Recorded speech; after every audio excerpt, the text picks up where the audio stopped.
ఎక్కడో విన్నట్టుంది అని అనుకోగానే ఒకప్పుడు అడవిలో తనకు సహాయం చేసిన పాప గొంతులా ఉంది అని కోపంతో గజరాజు గర్జించి పరుగు పరుగున వచ్చింది.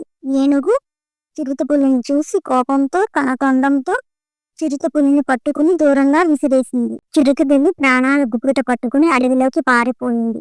సుమతి సంతోషంతో గజరాజు దగ్గరికి వచ్చి, నన్ను కాపాడినందుకు కృతజ్ఞతలు, అమ్మ ఇచ్చిన అరటిపండు తిను అని గజరాజు నోటికి అందిస్తుంది.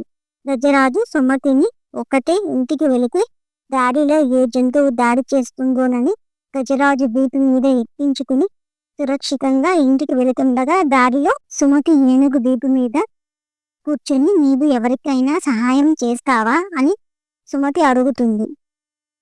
అప్పుడు ఏనుగు, సహాయం ఎవరికి చేసేదాన్ని కాదు, మరి నాకెందుకు సహాయం చేశావు అని సుమతి అడుగుతుంది. ప్లీజ్ సబ్స్క్రైబ్ చేసుకోండి. Please to like, share